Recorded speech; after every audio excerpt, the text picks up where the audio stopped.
Okay. Welcome to Community Spotlight with Think Tank. These conversations are where entrepreneurs can connect with each other, learn from each other, and be inspired by the unique wisdom that we each have. Each of our stories are different because we face different challenges, but that means that what we've learned along the way is really important for other folks to receive. And so this is an opportunity for us to share that wisdom and to collaborate with each other, even in this small, short space. So if you please do put your questions into the chat as we're moving along, and I'll be able to get those towards the end of this conversation. So welcome, Sandi. And then just want to make sure you spotlighted Sandi. We will dive into my next guest, Sandi Griffin, who is the founder of the Colorado Springs Health and Fitness Expo. She is a professional fitness coach and military fitness specialist and has been for the past 15 years. So tell us a bit about your background, Sandi, and what inspired you to this entrepreneurial path. Sure. My journey kind of started in 2002 when our family moved to Germany. So we lived there for 17 years total. So from 2002 to 2019, going over there was a little bit of a cultural shift, going halfway across the ocean and halfway across the world and being very isolated in a new culture, language I didn't speak. We had left Arizona, so 100-degree temps, and we got to Germany, it was 52 degrees. So it was a little bit of a, ugh. And we were really excited to be there, but it was more challenging than I thought. I was a stay-at-home mom of 3 small kids, and that first year I gained 30 pounds. So just being stressed and not having healthy coping mechanisms, used kind of food to do that with. And that's a very commonality, when you meet people, it's usually over food and drink. So that can get you into a negative situation. Fast forward a few years, I gained so much weight and let my health deteriorate to the point that I thought I was going to have a stroke or heart attack. So I started my fitness journey in 2007. And through that journey and that transformation, people started coming to me and asking me for help. And I was like, I don't know what I'm doing. So didn't really feel comfortable educating people at that point because I was still educating myself. And I decided to take a personal training certification course and never intended to do it as a career, but here I am. So, and during my time overseas, I was contracted as a trainer at Landstuhl Regional Medical Center. Their gym is part of the hospital where all of our wounded warriors go. And because many of my clientele were physicians at the hospital, or nurses or techs or whatever, I had established some really great relationships with some of the staff.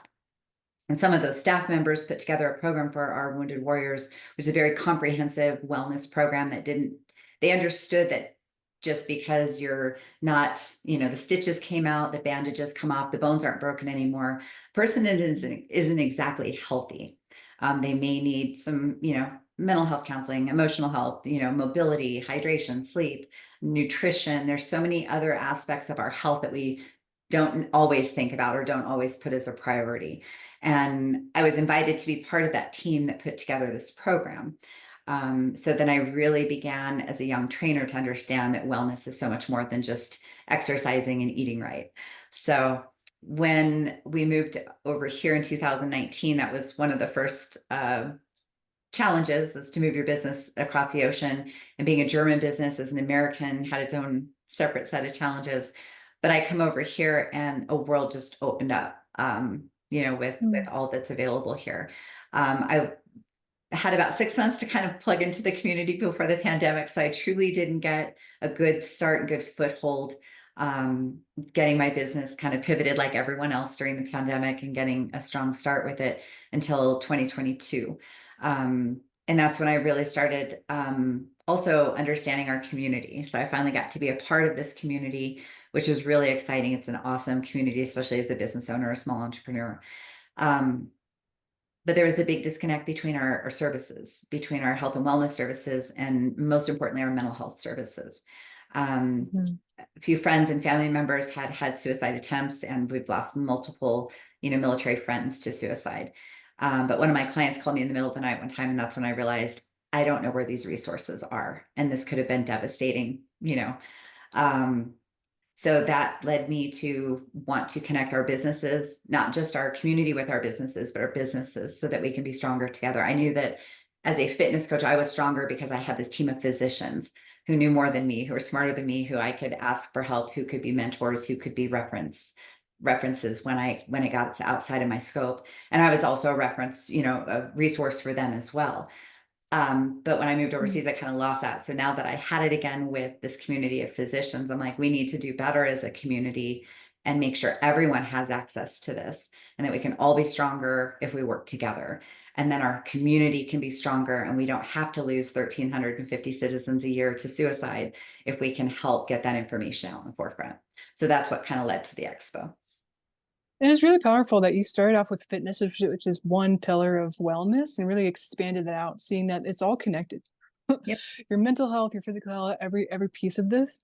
And it sounds too like you've had to rebuild community multiple times, going overseas, coming back. Yep. And that this is a key part of an expo as well, right? Because you're having those connections and bringing in those people that can then be made aware of in the community. So what is something that has really helped you with that community building?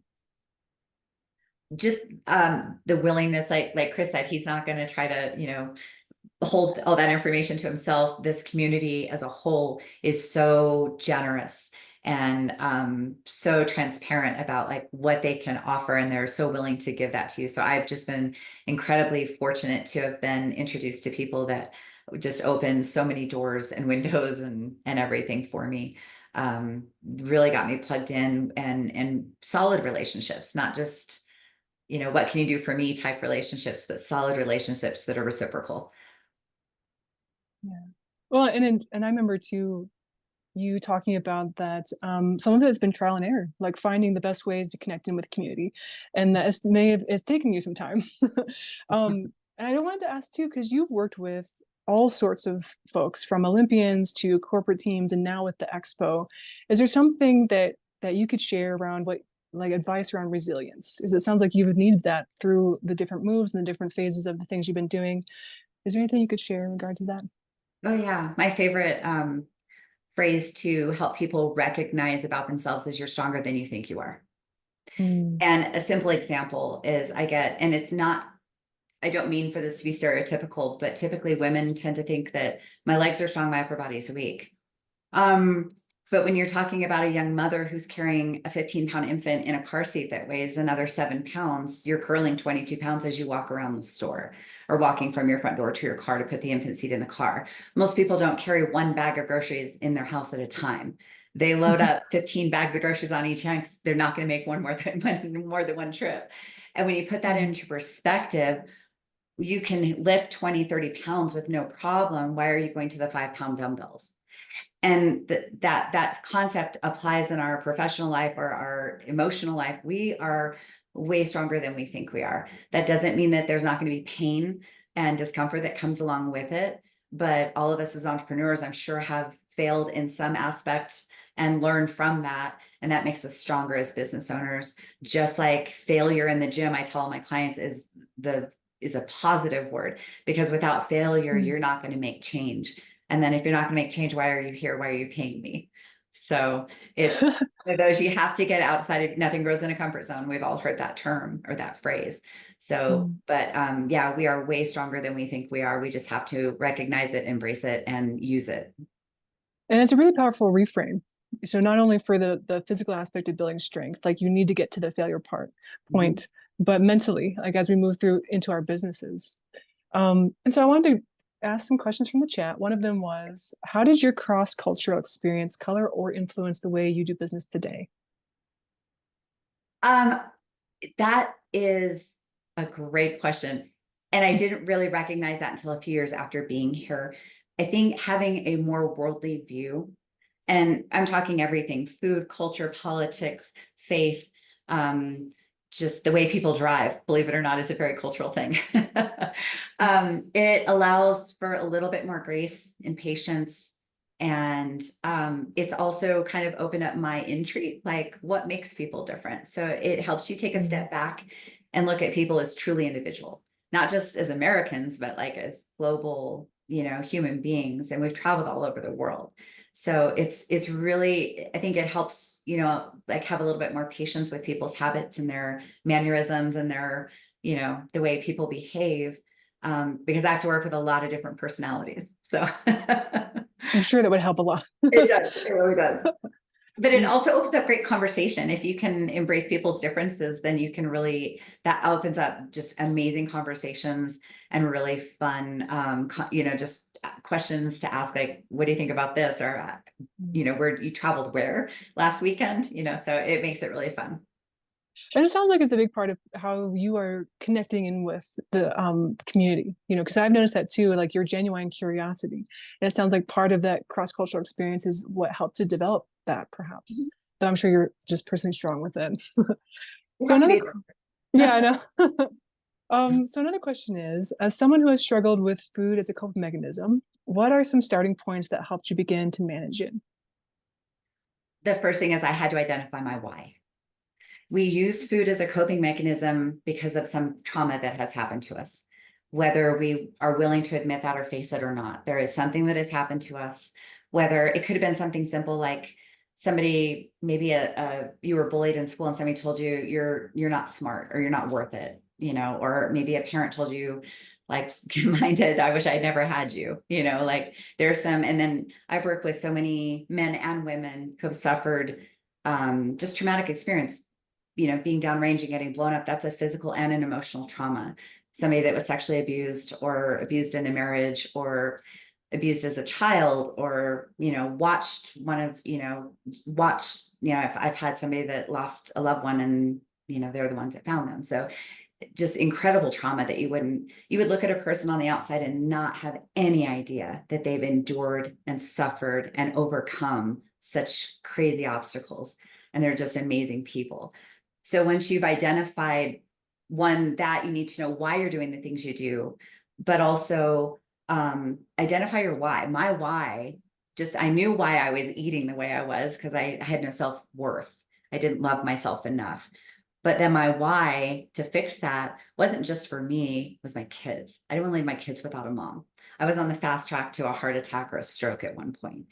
And I almost had a friend die. And we were about the same age, living about the same lives. And I'm like, I can't do that to my kids.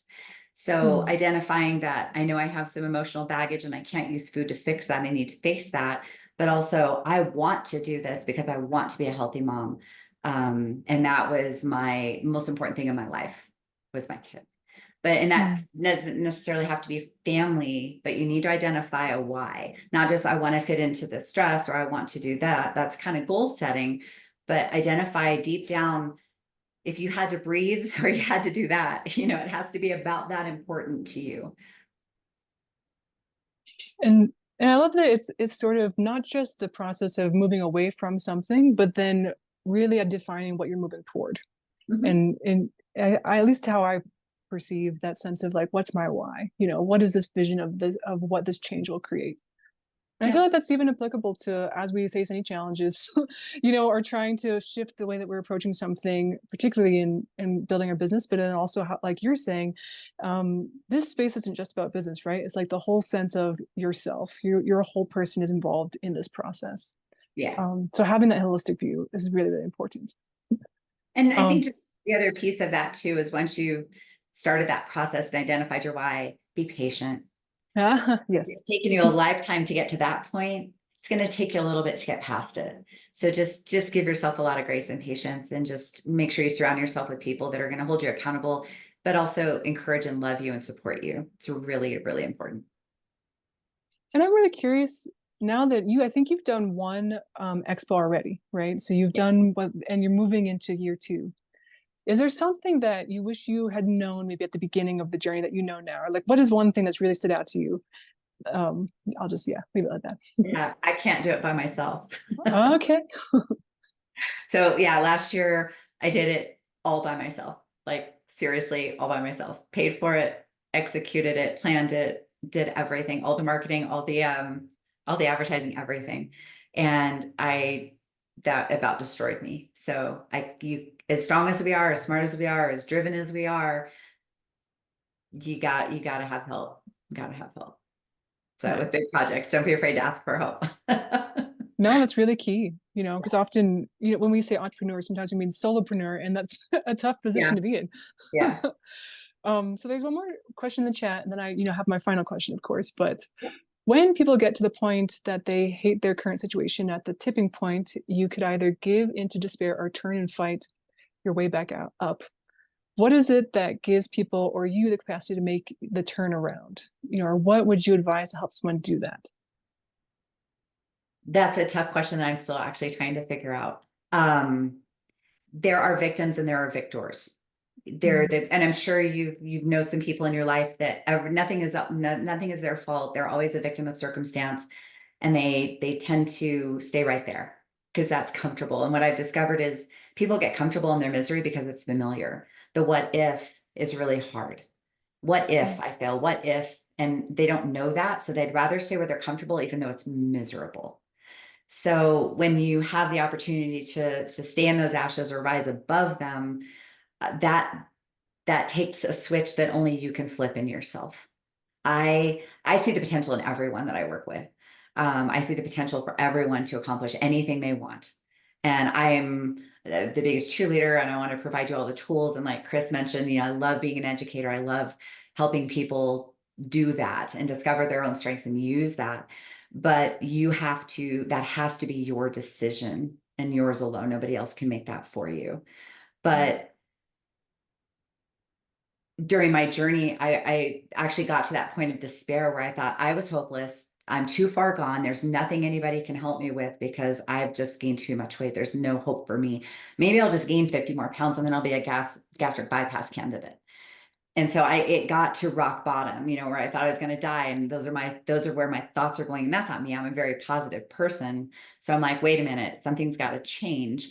But it took having those positive people in my life, finding people that were willing to, and I had to be willing to search for it as well. I had to ask, but finding those people that were willing to give me that information and help me get started, and baby steps, baby steps. Again, it Yeah. takes you a long time to get there. It's going to take you a period of time to come out to the other side. So you just have to be patient with yourself and set some realistic goals. And with some of my studies in the nervous system, it really is that your nervous system, um, sorry, we're running out of time. Your nervous system registers any change, whether it's positive or negative, as a threat. So like that's why it sort of counteracts. But there are a lot of things like you're saying that you can do, and especially taking it small. Mhm. So last question is, what from your personal strengths would you love to offer to the community, and what is something you'd love to receive as we move forward? I love educating, teaching, empowering, and I love connecting people. Because I've been so incredibly blessed in this community with, people just opening doors for me, I want to give that back. I want to pay that forward. And so if anyone needs any connections or help or advice or just somebody to bounce ideas off of, I absolutely love that because I've been given so many opportunities as a business owner here as well.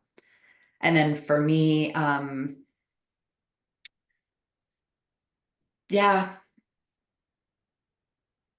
I don't know that I think just the same thing, just I love to bounce ideas. I love to brainstorm. I love to get out of boxes. I want to set myself apart. And even our expo, we want to set that apart so vastly different from any other event. And I want my business to be so different from anyone else's.